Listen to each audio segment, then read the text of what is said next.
Hello my cute viewers, welcome back to our channel. Myself Gauri. तो चलिए बिना देरी करते हुए माई स्वीट हार्ट की कहानी को स्टार्ट करते हैं। एपिसोड 39। रात का वक्त, मुंबई महाराष्ट्र। बेटा, पीछे से ब्रिजेश जी की आवाज आती है। उनकी आवाज सुन रुद्र की मुट्ठी आपस में कस जाती है। ब्रिजेश जी रुद्र के सामने आ उससे प्यार से बोले, कैसी हो बेटा? उनके हर एक लफ्जों के साथ रुद्र का गुस्सा भी हद से ज्यादा बढ़ रहा था। दादी, इस आदमी से कह दीजिए यहाँ से अभी की अभी जाए, वरना मैं चला जाऊंगा। रुद्र अपनी आंखें कसकर बंद करके बोला। दादी रुद्र को शांत करते बोली, रुद्र प्लीज शांत हो जाओ। तुम मुझसे इस तरह बात नहीं कर सकते रुद्र, भूलो मत मैं तुम्हारा डैड हूं। ब्रिजेश जी गुस्से से बोले। ब्रिजेश तू तो शांत हो जा, दादी परेशानी से बोली। वही रुद्र ताली बजाते हुए बोला, वाह, तो आज आपको याद आया, आपका एक बड़ा बेटा भी है, क्या बात है। इधर वहां मौजूद सारे मेहमान उन दोनों का झगड़ा देख रहे थे। कोई लोग तो तरह तरह की बातें बना रहे थे। मामला बिगड़ता देख शिविन सारे मेहमान और रिपोर्टर्स को बाहर जाने के लिए बोलता है, लेकिन इतना अच्छा ब्रेकिंग न्यूज रिपोर्टर्स अपने हाथों से जाने कैसे दे। शिविन वहां मौजूद सारे बॉडीगार्ड्स को कुछ इशारा करता है। इशारा समझ सारे बॉडीगार्ड्स रिपोर्टर्स को बाहर निकालने लगते हैं। वही रिपोर्टर्स बहुत स्ट्रगल कर रहे थे। इधर ब्रिजेश जी चिल्लाकर बोले, रुद्र तुम अपनी हद पार कर रहे हो। हद तो आपने पार की है मिस्टर ब्रिजेश सिंह रजावत। रुद्र गुस्से से बोला। ब्रिजेश जी चिल्लाकर बोले, रुद्र चिल्लाइए मत। रुद्र भी चिल्लाकर बोला। वही जानवी भी उन दोनों का झगड़ा देख बहुत डर गई थी। दूसरी तरफ ईवा सीमा जी से बोली, आंटी ये सब क्या हो रहा है? अगर ये चलता रहा तो मैं अपना प्लान एग्जीक्यूट कैसे करूंगी? रुको, सीमा जी बोली। फिर रुद्र से चिल्लाकर बोली, इस तरह बात करना सिखाया तुम्हें तुम्हारी माँ ने? अपनी माँ का जिक्र सुन रुद्र चिल्लाकर बोला, जबान संभाल कर मिसेस सीमा सिंह रजावत। भले ही रुद्र अपनी माँ से बहुत नफरत करता हो, लेकिन अगर कोई उनके बारे में कुछ गलत बोल दे, ये रुद्र से बर्दाश्त नहीं। रुद्र बोलते हुए ब्रिजेश जी एक जोरदार थप्पड़ रुद्र को मारते हैं। थप्पड़ की आवाज सुन जानवी अपने मुंह पर हाथ रख लेती है। वही सबकी आंखें फैल जाती हैं। तो सीमा जी के चेहरे पर एक ना देखने वाली मुस्कुराहट आ जाती है। दादी चिल्लाकर बोली, ब्रिजेश ये तूने क्या किया? लेकिन तभी रुद्र ऊपर देखते हुए पागलों की तरह हंसने लगता है। फिर अचानक से हंसी रुक ठंडे लहजे से बोला, मैं कैसे भूल गया, आप तो अपनी पत्नी के खिलाफ कुछ सुन ही नहीं सकते, और मैं तो आपके लिए सिर्फ और सिर्फ एक बोझ हूँ, सिर्फ एक बोझ और कुछ नहीं। बोलते हुए वो एक जोरदार लात एक चेयर पर मारता है। फिर जानवी के हाथ को पकड़ बेंच से बाहर निकल जाता है। पुत्र पुत्र प्लीज मत जा पुत्र। बोलते हुए दादी की आंखों से आंसू बह जाते हैं। उनकी एक ही तो इच्छा थी, वो अपने परिवार को एक होता देख पाए। उन्होंने कई बार अपने परिवार को जोड़ने की कोशिश की थी, लेकिन हर बार उनकी कोशिश नाकामयाब हो जाती थी। आज जब रुद्र कई सालों बाद फिर से रजावत मैदान आया था, उन्हें एक उम्मीद की किरण दिखी थी, लेकिन फिर से उनकी उम्मीद टूट गई थी। ईवा सीमा जी से धीरे से बोली, आंटी आपने क्या किया? अब हमारा प्लान? इट्स ओके, तुम अपना प्लान किसी और दिन एग्जीक्यूट कर लेना, लेकिन आज जो थप्पड़ मारा ना ब्रिजेश जी ने, हाय, इस दिल को सुकून मिल गया।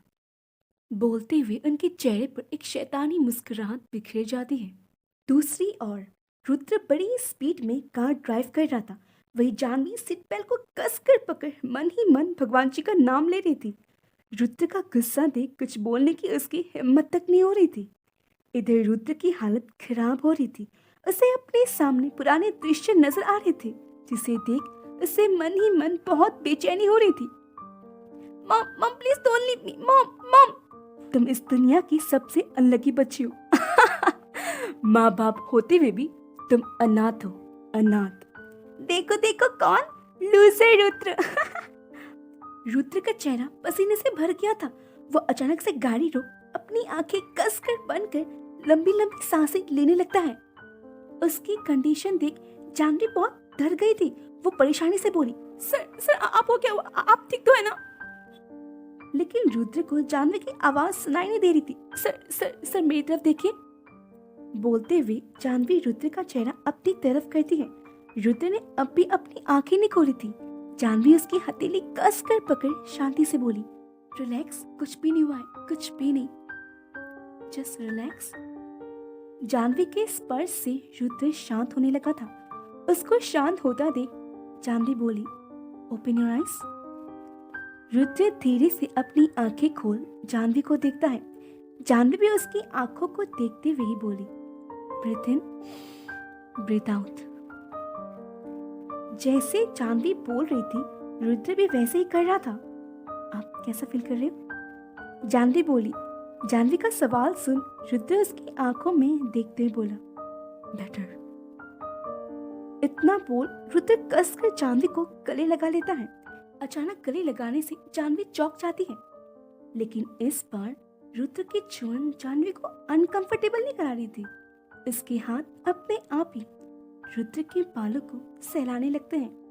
भले ही रुद्र ने जानवी के साथ अच्छा बिहेव नहीं किया था, उसने इसके साथ बहुत जोर जबरदस्ती की थी, लेकिन जानवी दिल की बहुत साफ थी।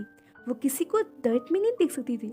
शायद इसलिए पहली नजर में रुद्र को जानवी की तरफ एक खिंचाव महसूस हुआ था। कुछ देर बाद जानवी के घर पहुंच रुद्र अपनी गाड़ी रोकता है।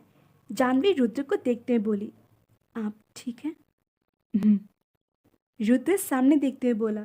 रुद्र का जवाब सुन जानवी एक गहरी सांस छोड़ गाड़ी से बाहर निकलने वाली थी, लेकिन बीच में ही रुद्र उसे रोकते हुए बोला, जॉन, कुछ बोलना है आपको? जानवी बोली। रुद्र जानवी को देखते हुए बोला, थे, थे। लेकिन वो एक थैंक्स सिंपल सा शब्द बोल ही नहीं पा रहा था। ये देख जानवी बोली, इट्स ओके सर। बोलते हुए जानवी गाड़ी का दरवाजा खोलती है। तभी थैंक्स। रुद्र के मुंह से थैंक्स शब्द सुन जानवी अपनी नजरें घुमा उसकी आंखों में देखते हैं। वही रुद्र धीरे से उसकी फॉरहेड चूम कर बोला, तुम्हें पता है जान, तुम सबसे अलग हो। उसकी बातें सुन जानवी उसमें कहीं खो सी गई थी। तभी जानवी का फोन रिंग करता है। फोन की आवाज से जानवी अपनी सेंस में आती है और अपने आप को रुद्र के इतने करीब देख वो जल्दी से उससे दूर हो दरवाजा खोल बाहर भाग जाती है। कुछ समय बाद जानवी अपने कमरे में यहाँ से वहां घूमते हुए खुद से बोली, सर सेफली तो घर पहुंच गए होंगे ना? एक बार कॉल करूँ क्या? बोलते हुए वो अपना फोन अनलॉक करती है, लेकिन फिर लॉक करते हुए बोली, ये क्या कर रही जानवी? और तो उसकी चिंता कर रही है जो ऋषभ को मारने की धमकी देते हैं। फिर अपने बेड पर बैठते हुए बोली, इतनी नफरत करते हो अपने डैड से? पर क्यों? फिर अपने सिर को पकड़ कर बोली, मैं उनके बारे में सोच ही क्यों रही हूँ? उनकी लाइफ में कुछ भी हुआ हो, मुझे इससे क्या? और वैसे भी बुरे लोगों के साथ हमेशा बुरा ही होता है। तभी उसे रुद्र की आंखें याद आती हैं। उनकी आंखों में कितना दर्द दिख रहा था, पर क्यों? जानवी तो क्यों उनके बारे में सोच रही है? You need some fresh air. बोलते हुए वो खिड़की के पास आती है। उसे रुद्र की हालत याद कर एक अलग सी बेचैनी हो रही थी। इधर रजावत मैंशन ब्रिजेश जी ड्रिंक पर ड्रिंक कर रहे थे। तभी सीमा जी उनके सामने खड़े हो उन्हें रुद्र के खिलाफ भड़काते हुए बोली, देखा ना आपने, आज आपके बेटे ने आपकी और मेरी कैसे इंसल्ट की, वो भी सबके सामने। हाँ, कोई बेटा अपने बाप से कैसे इस तरह बात कर सकता है? Really disgusting. मैं तो कह रही हूँ आपसे, रुद्र के नाम पर जितनी प्रॉपर्टीज है ना, वो सिर्फ हम शिविन के नाम कर देते हैं। तब शायद सीमा, बोलो मत, वो मेरा बड़ा बेटा है। ब्रिजेश जी चिल्लाकर बोले, मैं तो बस लीव। ब्रिजेश जी गुस्से से बोले। उनका गुस्सा देख सीमा जी रूम से बाहर आ गुस्से से बोली, बेटा माई फुट, मुझे कुछ ना कुछ तो करना होगा, वरना मैं ये सब अपने हाथों से खो दूंगी। That's it for today guys, मिलते हैं अगले एपिसोड में। Bye bye.